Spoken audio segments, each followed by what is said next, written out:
Yo, guys, in all honesty, living with a woman and living without a woman is a choice that, you're going to have to make. And as the years go by, as I get older, I mean, I've lived with women before. I've been in relationships where I've not lived with women. And it just seems like, each woman can be different. Each woman has their own thing that they bring to the table. Sometimes you might find it comfortable. Sometimes they're easy to get along with. Sometimes they're cool. Sometimes they smother your space too much. But, one thing I realize is that you need to find what's working for you, you see? You see, for me, as I get older, as I get more in touch with the things that I love, as I get more in touch with how my mind works, as I get in touch with my creativity and who I am at my core, I realized that,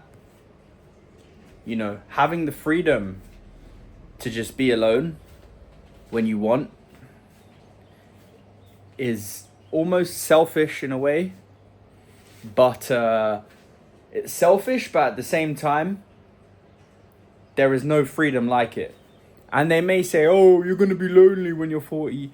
Yes and no.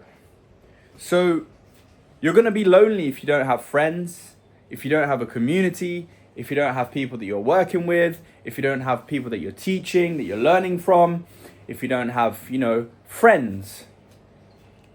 I see my father's 65, he doesn't want to live with a woman. He has a massive house and he rents the house out to other people and he's happy. Most of them are guys, most of them are young, some of them my age, some of them are younger. And, it keeps the social element of life good. It keeps that part of you good.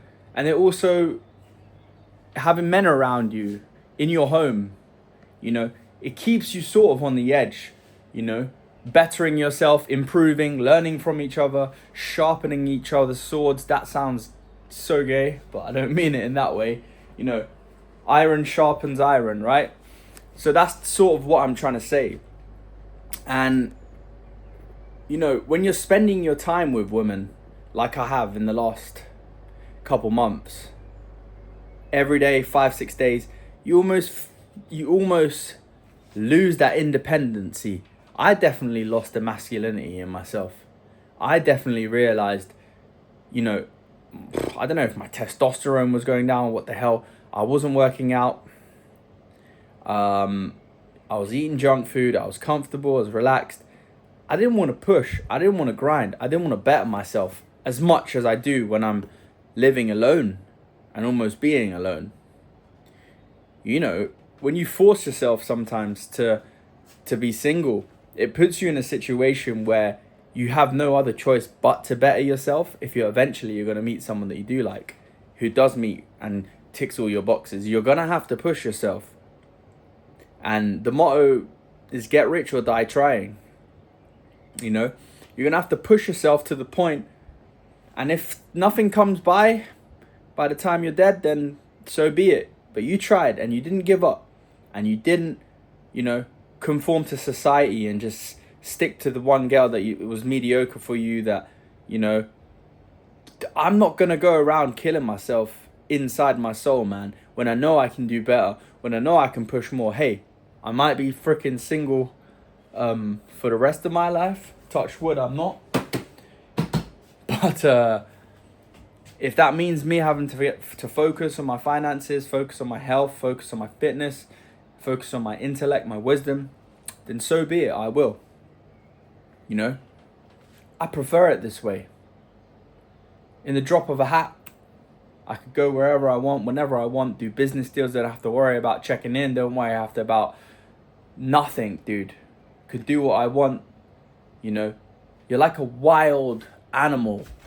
You're just like a wild beast in the wilderness, man. And something so beautiful about that brings out that masculinity inside you, that brings out that dog, that beast. You're dangerous. You're dangerous, man. But don't get too dangerous. Don't take too many risks.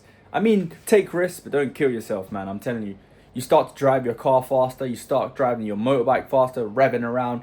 Dude, that's that masculinity inside you that just wants to push stuff to the boundaries. Yeah, dude, that's my rant over.